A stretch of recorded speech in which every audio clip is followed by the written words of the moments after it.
요한복음 20장 22절입니다. 숨을 내쉬며 말씀하시기를 성령을 받으라.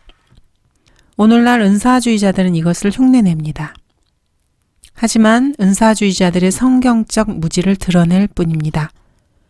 지금 이 교회의 시대에는 구원받은 사람들은 구원받는 순간 모두가 다 성령을 받습니다. 그런데 은사주의자들은 이 사실을 믿지 못하고 성령 집회라는 것을 열고 목사가 예수 그리스도의 흉내를 내면서 성령을 받으라 이렇게 외치면 그때 성령을 받는 것처럼 생각을 합니다. 삼류 코미디 쇼입니다. 우리는 지금 구약 시대에 살고 있는 것이 아니고 신약 시대에 살고 있습니다. 신약에서는 누구든지 구원받는 순간 성령께서 그 사람의 몸 안으로 들어오십니다. 그리고 영원히 그 사람에게서 떠나지 않습니다. 이것이 바로 성령 침례입니다. 구원받는 순간 그 사람에게 성령으로 침례를 주시는 것입니다. 그리고 성령께서는 구원받은 그 사람의 몸에 들어가셔서 영원히 떠나지 않으십니다. 그분께서 또 다른 위로자를 너희에게 주시리니 그가 너희와 함께 영원히 거하시리라. 여러분이 구원받은 그리스도인이라면 여러분에게는 성령께서 영원히 내주하십니다. 그리스도인의 몸은 성령께서 들어와 거하시는 성전입니다. 그래서 성경은 너희가 하나님의 성전인 것과 하나님의 영께서 너희 안에 거하시는 것을 알지 못하느냐고 오히려 질문하십니다. 여러분이 구원받은 그리스도인이라면 그리스도의 한 몸 안으로 침례를 받았고 한 성령 안으로 마시게 된 것입니다. 구원받았다는 것은 구원의 복음을 듣고 주 예수 그리스도를 신뢰한 것을 말합니다. 그 믿음을 성령에 의하여 구속의 날까지 인침받은 것입니다. 그러므로 구원받은 사람이 성령을 달라고 은사주의 목사를 찾을 필요가 없습니다. 은사주의자들에게 속아서는 안 됩니다. 이제 성령께서 분명히 말씀하시나니 마지막 때 어떤 자들이 믿음에서 떠나 미혹하는 영들과 마귀들의 교리들을 따르리라. 그들 자신의 양심이 화인을 맞아 위선으로 거짓을 말하리라. 성경의 경고입니다. 성령 충만한 그리스도인들에게는 아주 두드러진 현상이 있습니다. 담대하게 하나님의 말씀을 선포하는 것입니다. 예수 그리스도를 증거하고 죄인들을 그리스도께로 인도하는 구령의 열정을 쏟는 것입니다. 그런데 은사주의자들은 성령으로 충만하면은 방언을 짓거린다고 가르칩니다. 성령 충만한 그리스도인들이 담대하게 복음을 전파하는 모습을 그린 성경 말씀들을 이들은 단 한 구절도 가르치지 않습니다. 사도행전 4장 31절입니다. 그들이 기도를 마치자 그들이 함께 모여있는 곳이 진동하더니 그들이 모두 성령으로 충만하여 담대하게 하나님의 말씀을 선포하더라. 예수 그리스도께서 성령께서 너희에게 임하시면 내게 증인이 되리라고 예언하셨던 그대로입니다. 요한복음 20장 21절에서 너희를 보낸다고 그래서 말씀하신 것입니다. 이 말씀과 함께 그 다음 22절에서 성령을 받으라고 말씀하신 이유입니다. 성령 충만한 사람은 하나님의 은혜의 복음을 증거하기 위해서 자신의 생명을 아끼지 않습니다. 그렇게 해서 그리스도인으로서 승리하는 삶을 살게 됩니다. 사도 바울은 이에 대해서 이렇게 선포합니다. 내게 무슨 일이 일어날는지 알 수 없지만 다만 성령께서 각 성읍에서 증거하여 말씀하시기를 결박과 고난이 나를 기다리고 있다고 하시니라. 그러나 나의 달려갈 길을 기쁨으로 끝마치고 내가 주 예수로부터 받은 사역 곧 하나님의 은혜의 복음을 증거하기 위해서라면 이런 일을 전혀 개의치 아니할 뿐 아니라 나의 생명을 조금도 아끼지 아니하노라. 성령 충만한 사람이 자신의 생명을 조금도 아끼지 않는 것은 하나님을 사랑하고 하나님의 말씀을 사랑하며 말씀을 늘 사모하고 갈급하고 말씀을 즐거워하기 때문입니다. 이런 그리스도인들은 성령께서 그 지성을 일깨워 주시고 맑은 감정과 깨끗한 양심을 소생시켜 주십니다. 의지를 굳건하게 지켜주셔서 늘 기쁨 속에서 삶을 영위하게 해주십니다. 그래서 이러한 그리스도인들은 얼굴 표정이 늘 밝습니다. 이것을 보고 우리는 승리하는 그리스도인의 삶이라고 부릅니다. 23절 너희가 누구의 죄든지 용서하면 그들이 죄사함을 받게 되며 누구의 죄든지 그대로 두면 그대로 있게 되리라고 하시더라. 주 예수 그리스도께서 제자들에게 지상 명령과 함께 성령을 주신 다음에 제자들에게 죄사함의 능력을 주십니다. 이 구절을 가지고 로마 카톨릭은 소위 고해성사의 정당성을 입증하는 데 사용하고자 합니다. 이 구절을 근거로 해서 로마 카톨릭의 신부들은 지난 1400년 동안 젖먹이 신자들을 옭아매어 왔습니다. 이들은 예수 그리스도께서 사도들에게 죄사함의 권능을 부여하셨고 사도들 가운데 우두머리가 베드로였기 때문에 로마 카톨릭의 초대 교황으로 추대하고 있는 베드로를 통해서 지금 자신들에게까지 이 권세가 자동적으로 옮겨졌다고 주장합니다. 그러나 예수 그리스도께서 주시는 죄사함의 능력을 받은 것은 제자들뿐만 아니라 11 제자들과 그들과 함께 있는 사람들이 다 받은 것입니다. 예수 그리스도께서 주신 이 능력은 사실은 11명의 제자들과 그 방에 함께 있던 사람들뿐 아니라 그 방에 있지 않았던 사람들에게도 주어진 능력입니다. 주님께서 이 능력을 주실 때 거기에 함께 있지 않은 그 시점에 구원조차 받지 못한 사람도 이 능력을 받았습니다. 그 사람이 누구입니까? 바로 바울입니다. 바울은 구원받고 나서 복음을 전하면서 이렇게 설교합니다. 그러므로 형제들아 너희가 알 것은 이분을 통하여 너희에게 죄들의 사함이 선포되었으며 너희가 모세의 율법으로는 의롭게 되지 못하였던 그 모든 일에 있어서도 믿는 자는 모두 그분을 통하여 의롭게 된다는 것이니라. 바울은 죄사함의 말씀을 선포할 수 있는 능력을 가지고 있었습니다. 그러나 선포뿐만이 아닙니다. 고린도후서 2장 10절은 이렇게 기록하고 있습니다. 너희가 누구에게 무엇을 용서하면 나도 그리하고 만일 내가 무엇을 용서했다면 그것은 너희를 위하여 내가 그리스도를 대신하여 용서한 것이라. 바울은 제사함에 관한 말씀을 선포했을 뿐 아니라 주 예수 그리스도를 대신해서 제사함의 능력을 실제로 행사했습니다. 이게 무슨 말입니까? 그것은 바로 내 안에 계신 그리스도께서 용서하신 것이라고 말하고 있습니다. 실제로 죄사함은 주 예수 그리스도께서만 가지고 계신 예수님의 고유의 권능입니다. 이것을 바울이 실제로 행사했습니다. 이것은 바울이 그리스도를 대신해서 죄사함을 했다는 것이 아니고 그 안에 계신 그리스도께서 그렇게 하셨다는 말입니다.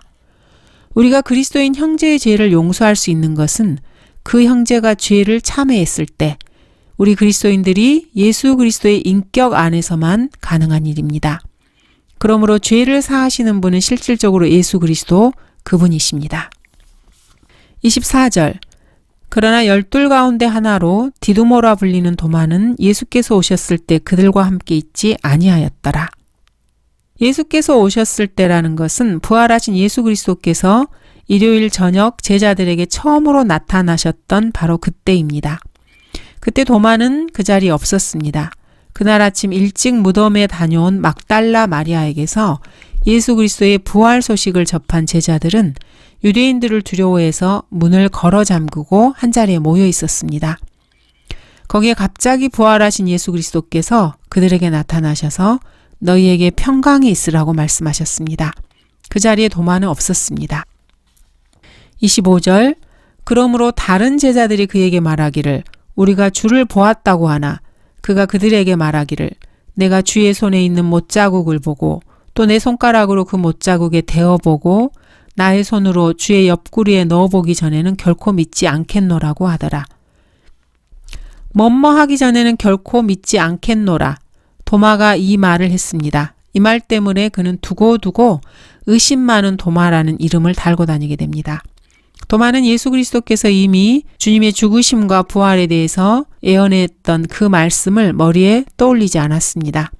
그 말씀을 믿지도 않았습니다. 심지어는 형제들이 지금 우리가 주를 보았다 이렇게 증거하고 있는데도 그 말을 받아들이지 않았습니다. 도마는 주님의 손에 난 못자국을 직접 자기 눈으로 보고 자기 손가락으로 만져보아야만 부활하신 주님을 믿을 수 있다고 말합니다. 그렇지 않으면 믿지 못하겠다고 말합니다. 로마 시대에는 죄인을 십자가형에 처형할 때 반드시 손과 발을 못 박았던 것은 아닙니다. 경우에 따라서는 튼튼한 밧줄로 손목과 발목을 나무에 단단히 묶기도 했습니다. 그러나 예수 그리스도께서는 손과 발이 분명히 못으로 박히셨습니다. 이 사실은 도마의 말에서도 입증됩니다. 이것은 시편 22편 16절을 성취한 것입니다. 개들이 나를 에워싸고 악인의 무리들이 나를 둘러쌌으며 그들이 내 손과 내 발을 찔렀나이다. 26절 8일 후에 제자들이 다시 집 안에 있었는데 도마도 그들과 함께 있더라. 문이 잠겼는데 예수께서 오셔서 한가운데 서서 말씀하시기를 너희에게 평강이 있으라 하시고, 이번에는 도마도 다른 제자들과 자리에 함께 있습니다. 부활하신 예수 그리스도께서 제자들에게 이때 두 번째로 나타나십니다. 부활하신 주님의 처음 나타나심과 두 번째 나타나심 사이의 간격은 일주일 정도입니다. 처음 나타나셨을 때 제자들은 문을 잠그고 있었는데 두 번째 나타나실 때도 역시 제자들은 문을 잠그고 있었습니다. 너희에게 평강이 있으라. 예수 그리스도께서 제자들에게 세 번째로 이 말씀을 하십니다. 처음에는 19절, 그 다음 21절, 세 번째가 바로 여기 26절입니다. 제자들 중에서는 아직도 예수 그리스도의 부활을 의심하는 자들이 함께 섞여 있었습니다. 그런 그들에게 주님께서 나타나셔서 먼저 평강을 주십니다. 27절 도마에게 말씀하시기를 내 손가락을 이리 내밀어 나의 손을 보고 너의 손을 내밀어 내 옆구리에 넣어보라. 그리하여 믿음 없는 자가 되지 말고 믿는 자가 되라고 하시니, 예수 그리스도께서 나타나시기 전에 도마가 다른 제자들에게 했던 말입니다. 그런데 주님께서 나타나시자 도마가 말했던 대로 손가락으로 직접 못자국을 만져보고 옆구리에 손을 넣어보라고 주님이 말씀하십니다. 주님께서는 도마의 말을 다 듣고 계셨습니다. 도마는 주님의 이 말씀에 마음이 움찔했을 것입니다. 주님께서는 그런 도마에게 믿는 자가 되라고 명령하십니다. 28절 도마가 대답하여 주께 말씀드리기를 나의 주 나의 하나님이여 라고 하니, 도마는 얼마 전에 자기가 말했던 대로 감히 주님의 손에 난 못자국을 만져보거나 또는 거기에 눈길조차 돌리지 못했을 것입니다. 손을 내밀어 주님의 옆구리에 손을 넣어보지도 못했을 것입니다. 아마 자기도 모르는 사이에 손을 뒤로 감췄을 것입니다. 도마가 실제로 손으로 예수님을 만져보고 확인한 뒤에 믿었다고 말하는 사람들도 있습니다. 하지만 성경에는 그런 기록이 없습니다. 도마는 다만 주 예수 그리스도 앞에 주저앉아 꿇을 수밖에 없었습니다. 자신도 모르게 나의 주, 나의 하나님이라고 외칠 수밖에 없었습니다. 도마의 이러한 고백을 우리 그리스도인들도 한번 소리 높여 외쳐보아야 합니다. 나의 주, 나의 하나님이여. 한번 나지막하게 속삭여 보시기 바랍니다. 나의 주, 나의 하나님이여. 어떠십니까? 대단하지 않습니까? 여러분은 어느 때라도 하나님을 향해서 이렇게 외칠 수 있습니다. 그렇게 외칠 수 있는 사람은 믿는 자입니다. 여러분도 도마처럼 예수님의 못자국이 난 손을 직접 눈으로 보고 손으로 만져보고 창에 찔린 예수님의 옆구리에 직접 손을 넣어보아야 믿을 수 있다고 생각할 수도 있습니다. 그러나 그렇게 하지 않고도 지금 바로 나의 주, 나의 하나님으로 외쳤다면 잘한 것입니다. 그런 사람을 보고 주님께서는 이렇게 말씀하십니다. 보지 않고 믿은 자들은 복이 있도다. 그래서 이 교회 시대의 그리스도인들은 참으로 복이 있는 사람들입니다. 나의 주, 나의 하나님이여. 도마가 외친 이 말은 바로 지금 이 시대의 그리스도인들이 외치는 말입니다. 이 말이 얼마나 강력한 고백이었든지 새로운 역본들에서 쏟아져 나왔을 때 이 구절에 감히 손을 대지 못했습니다. 디모데전서 3장 16절에 하나님께서는 육신으로 나타나셨고 해서 하나님을 아주 말끔하게 삭제해버리고 하나님이신 주 예수 그리스도의 이름을 신약에서 100군데도 넘는 곳에서 예수라고만 쓰고 다른 이름을 다 없애버렸습니다. 그렇지만 우리의 형제 도마가 주 예수 그리스도를 향해서 외친 나의 주 나의 하나님이여 이 구절에는 감히 손을 대지 못했습니다. 이 세상에 존재하는 아무리 부패하고 타락한 원문이라 해도 어느 것을 보든지 이 구절은 너무나 분명하게 그대로 담고 있습니다. 여기까지 손을 대지 못한 것입니다. 나의 주 나의 하나님이여 이 말씀이 요한복음 20장 28절에 기록된 것은 결코 우연이 아닙니다. 사도행전 20장 28절입니다.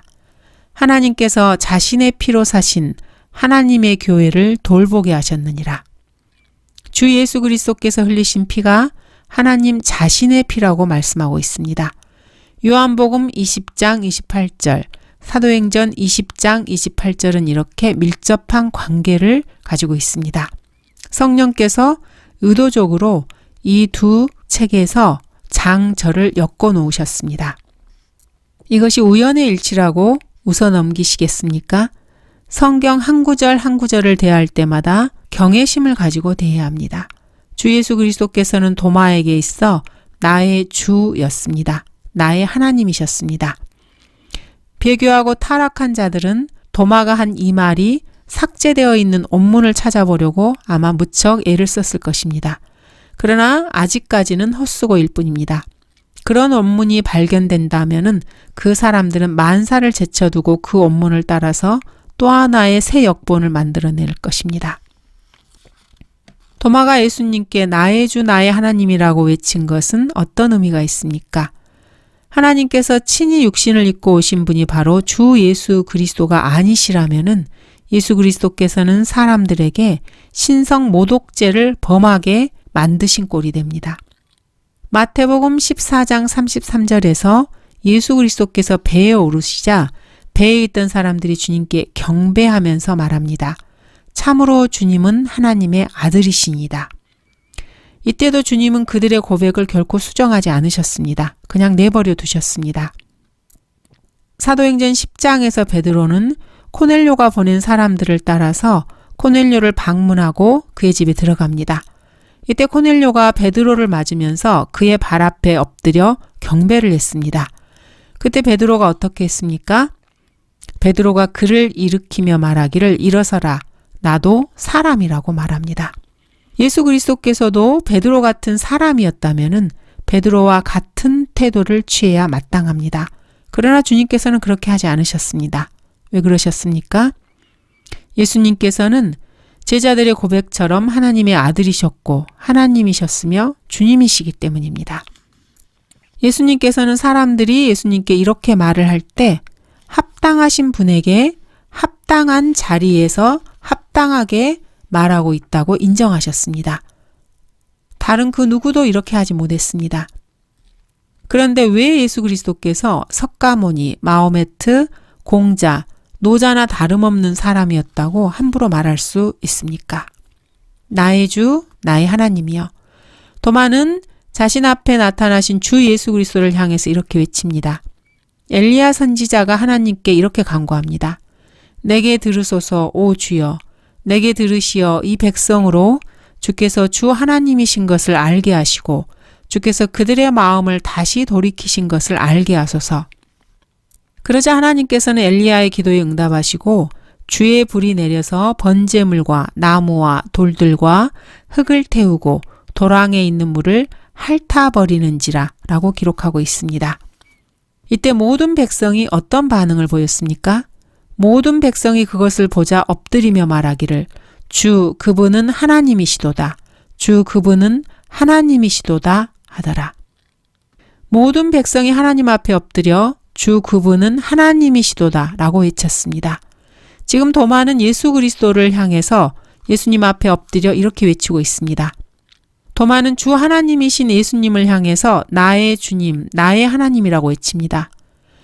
여러분의 주님, 여러분의 하나님입니다. 여러분은 주 예수 그리스도, 그분이 여러분의 주, 여러분의 하나님이 아니시라고 말하는 것입니까? 그렇다면 절대로 그리스도인이 아닙니다. 그런 사람은 절대로 하나님과 아무런 상관이 없는 사람이며 여러분이 섬기고 경배하는 대상은 절대 하나님이 아닙니다. 아마도 성모 마리아를 섬기고 있거나 교황이나 석가모니, 마호메트, 아니면 공자, 노자, 브라만 신을 섬길 수는 있습니다. 그렇다면 그런 사람은 성경이 이렇다 저렇다 말할 입장에도 있지 않은 사람입니다. 29절 예수께서 그에게 말씀하시기를 도마야 내가 나를 보았으므로 믿는구나. 보지 않고 믿은 자들은 복이 있도다고 하시니라. 예수 그리스도께서 도마에게 믿는구나 라고 말씀하십니다. 무엇을 믿는다는 말씀입니까? 예수 그리스도께서 주 하나님이심을 믿는다는 말씀입니다. 예수 그리스도께서 주 하나님이심을 보지 않고 믿은 자들은 누구입니까? 바로 저입니다. 이 교회 시대의 그리스도인들입니다. 성경을 성경대로 믿는 모든 진짜 그리스도인들입니다. 이 시대의 그리스도인들은 예수님의 못자국이 난 손을 보지도 못했고 창에 찔리신 옆구리에 손을 넣어보지도 못했습니다. 십자가에 처형되시고 장사한 지 사흘낮, 사흘 밤이 지나고 죽은 자들로부터 다시 살아나신 예수 그리스도를 보지 못했습니다. 그러나 이 시대의 그리스도인들은 예수님께서 하나님이신 것을 믿습니다. 보지 않고 믿은 자들은 복이 있도다. 그래서 저는 복이 있는 사람입니다. 주 예수 그리스도를 믿으라. 그리하면 구원을 받으리라. 이는 사람이 마음으로 믿어 의에 이르고 입으로 고백하여 구원에 이르기 때문이라. 누구든지 그를 믿는 자는 부끄러움을 당하지 아니하리라. 이 성경 말씀을 믿든지 믿지 않든지 여러분 자유입니다. 이 나라는 종교의 자유가 있습니다. 그러나 알아야 할 것은 성령께서는 예수 그리스도를 믿지 않는 죄에 대해서 책망을 하십니다. 그 사실을 반드시 기억해야 합니다. 그분이 오시면 죄에 대하여, 의에 대하여, 심판에 대하여 세상을 책망하시리라. 죄에 대하여라 함은 그들이 나를 믿지 않기 때문이요. 하나님의 책망이 무슨 의미입니까? 예수 그리스도를 믿지 않는 사람을 지옥으로 보내시겠다는 말입니다. 여러분은 지옥으로 갈 것입니까? 그렇다면 좋습니다. 잘 가시기 바랍니다. 하나님께서 정죄하시는 것은 여러분이 예수 그리스도를 믿느냐 믿지 않느냐에 달려 있습니다. 여러분 자신의 경건한 종교 생활과는 전혀 상관이 없습니다. 여러분의 생각이 참된지 그렇지 않은지, 여러분이 무엇을 하려고 하고 무엇을 하려고 하지 않는지 한번 곰곰이 생각해 보시기 바랍니다. 보지 않고 믿은 자들은 복이 있도다. 저 역시 보지 않고 믿었습니다. 마음으로 말입니다. 마음으로, with the heart. 마음으로 믿는다는 것은 무슨 기분으로 믿는 것이 아닙니다. 기분으로 믿는 것뿐만 아니라 지성으로도 알고 믿습니다. 그런 다음에 마음, heart로 결정하고 믿습니다. 나는 내 혼 전체로 주 예수 그리스도를 믿었습니다. 그리고 입으로 고백했습니다. 나는 주 예수 그리스도께서 나의 구주이심을 믿습니다. 그랬더니 주 예수 그리스도께서 저에게 뭐라고 하셨는지 아십니까? 사람이 마음으로 믿어 의에 이르고 입으로 고백하여 구원에 이른다고 말씀하십니다. 저는 구원받았습니다. 지옥에 가지 않습니다. 그래서 주님께서는 보지 않고 믿은 자들은 복이 있다고 말씀하십니다. 30절 실로 예수께서는 그의 제자들의 면전에서 이 책에 기록되지 아니한 다른 많은 표적들을 행하셨으나 제자들의 면전에서 예수 그리스도께서 행하셨던 모든 표적들을 요한복음 20장에 다 기록해 놓지 않았다는 말입니다. 어떤 표적들 말입니까? 그리스도께서 이 땅에 오셔서 지상 사역을 하시는 동안에 보이셨던 그 모든 표적들을 말하는 것이 아닙니다. 여기서 말하는 표적들이라는 것은 죽은 자들로부터 살아나신 주 예수 그리스도께서 하나님이심을 증명하는 표적들만을 말합니다. 요한복음 20장을 보면서 우리는 부활하신 주님께서 행하셨던 어떤 표적을 보았습니까? 죽은 자들로부터 살아나신 부활 자체가 바로 표적입니다. 이 부활을 둘러싼 몇 가지 표적을 보겠습니다. 예수 그리스도의 시체를 쌌던 세마포와 머리에 둘렀던 수건만 남아있고 시체는 무덤에서 사라졌습니다. 무덤 입구를 막아놓았던 바위를 누가 움직여 놓았는지 한번 생각해 보시기 바랍니다. 무덤 앞에서 울고 있던 막달라 마리아의 뒤에 부활하신 주님께서 언제 호련히 나타나 그녀에게 말씀하시는지 한번 생각해 보시기 바랍니다. 그 주의 첫날 제자들이 모인 곳에 문들이 잠겨 있는데 주님께서는 어떻게 들어오셨는지 모르게 그들 가운데 서 계셨습니다. 뿐만 아니라 그들에게 말씀을 하시고 또 어디론가 사라지셨다가 일주일 뒤에 다시 제자들에게 나타나셨습니다. 이때도 역시 문이 잠겨 있었지만 주님께서는 안으로 들어오셔서 한가운데 서서 제자들에게 또 말씀하십니다. 부활하신 주 예수 그리스도께서 지금까지 행하신 표적들 가운데서 20장에 기록된 것은 이 정도입니다. 그러나 부활하신 주님께서 이 책에 기록되지 아니한 다른 많은 표적들을 행하셨으나 라는 말씀에서 여러 가지 다른 표적들을 행하셨다는 것을 알 수 있습니다. 엠마오로 가던 두 제자들에게 홀연히 나타나신 일이 있고 제자들이 보는 앞에서 음식을 드시기도 하셨습니다. 제자들의 지각을 열어 성경을 깨닫게도 해주셨습니다. 그리고 부활하신 예수 그리스도께서 행하신 나머지 표적들은 21장에도 이어집니다. 예수님께서 많은 표적들 가운데에서 다른 것은 기록하지 않고 일부만 20장에 이렇게 기록해 놓으신 이유는 무엇일까요? 그 이유가 다음 절에 나옵니다. 31절 다만 이것들을 기록한 것은 너희로 예수가 그리스도 곧 하나님의 아들이심을 믿게 하려는 것이요 또 믿음으로써 그의 이름을 통해 생명을 얻게 하려 함이라. 참으로 간단 명료하고 핵심적인 내용만 나와 있습니다. 예수가 그리스도 곧 하나님의 아들이심을 믿게 하려는 것 그리고 믿음으로써 그의 이름을 통해 생명을 얻게 하려 함입니다. 요한복음의 기록 목적입니다. 부활하신 주님께서 행하셨던 많은 표적들 가운데서 일부만 기록하고 있는 건 역시 예수 그리스도께서 하나님의 아들이심과 예수님을 믿음으로써 구원받게 된다는 진리를 우리에게 알리는 데 부족함이 없기 때문입니다. 예수 그리스도께서 하나님의 아들이시라는 것, 이 사실을 여러분으로 믿게 하려는 것, 또 믿어서 예수님의 이름을 통해 여러분에게 생명을 주시는 것, 이 목적으로 이것들을 이 책에 기록하고 있습니다. 바로 이 성경의 말입니다.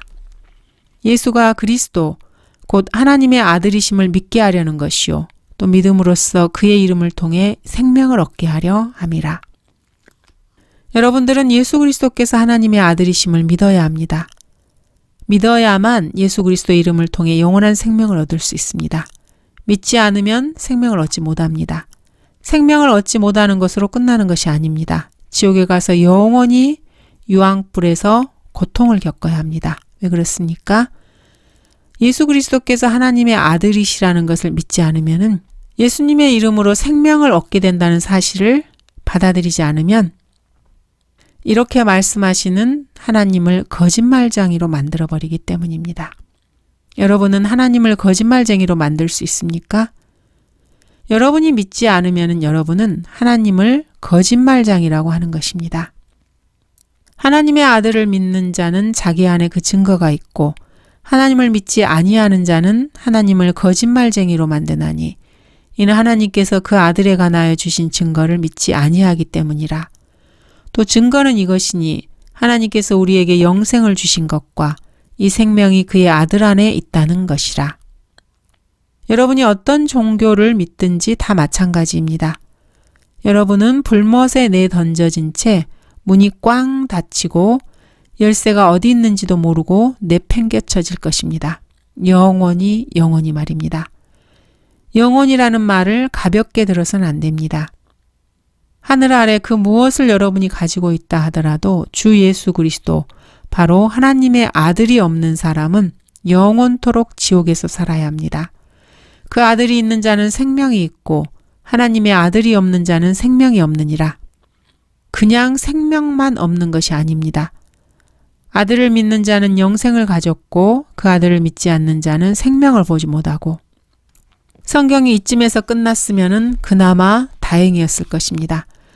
그러나 그렇지 않습니다. 성경은 이렇게 이어서 기록하고 있습니다. 생명을 보지 못하고 오히려 하나님의 진노가 그 사람 위에 머물러 있느니라.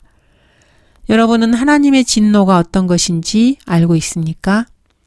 그 역시 하나님의 진노의 포도주를 마시게 되리니 그것은 그의 진노의 잔에 혼합하지 않고 부은 것이니라.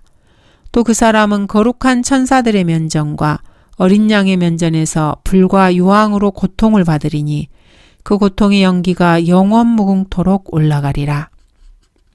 구원받지 않은 사람이 죽기 전에 예수 그리스도께서 다시 오시면은 그 사람은 이 세상에 그대로 남아서 모든 재앙들을 겪어야 합니다. 그러면서도 하나님의 진노는 그 사람을 큰 포도즙 틀에 던져 넣는다고 말씀하십니다. 이 땅에 대환란이 닥치고 엄청난 재앙이 닥칠 때 그 재앙을 쏟아붓는 호리병들을 뭐라고 부르는지 아십니까? 하나님의 진노의 7 호리병이라고 부릅니다. 로마 카톨릭이나 다른 종교에서 하라는 대로 하다가 예수 그리스도께서 다시 오실 때 휴거되지 못하고 이 땅에 남아서 이런 끔찍한 재앙들을 다 겪고 나서도 그것도 모자라서 하나님의 진노의 큰 포도즙 틀에서 짓이겨지는 것입니다. 그것으로 끝나는 것이 아닙니다. 그 혼이 영원히 불못에서 던져져 영원 무궁토록 끔찍한 고통을 당하는 것입니다. 나는 여러분이 그렇게 되는 것을 결코 원하지 않습니다. 지금이라도 여러분에게는 그 생명을 얻을 수 있는 기회가 있습니다. 인자께서 오셨고 모세가 광야에서 뱀을 들어 올린 것 같이 인자도 그렇게 들려 올려져야만 하리니 라고 말씀하셨습니다. 말씀하신 대로 예수님께서는 들려 올려지셨고 또 내가 땅에서 들리면 모든 사람을 내게로 이끌어 오리라고 말씀하셨습니다. 사람들을 그리스도께로 이끌어 오시려고 성령께서는 지난 2000년 동안 역사해 오셨습니다. 그런데도 여러분은 마귀의 선전에 속아서 지옥행 비행기표를 끊었습니다. 그런 사람들이 지천에 널렸습니다. 지옥 호텔에 예약을 해 놓았습니다. 방값은 넉넉히 가지고 있는지 확인해 볼 필요가 있습니다. 지옥에서 하루 이틀도 아니고 한두 달도 아니고 한두 해도 아니고 영원 무궁토록 있어야 한다는 것을 잊어서는 안 됩니다. 죄의 삭은 사망이요 하나님의 선물은 예수 그리스도 우리 주로 말미암은 영원한 생명이라고 성령께서 분명하게 말씀하고 계십니다. 그러므로 나중에 결코 딴소리를 해서는 안 될 것입니다. 감사합니다.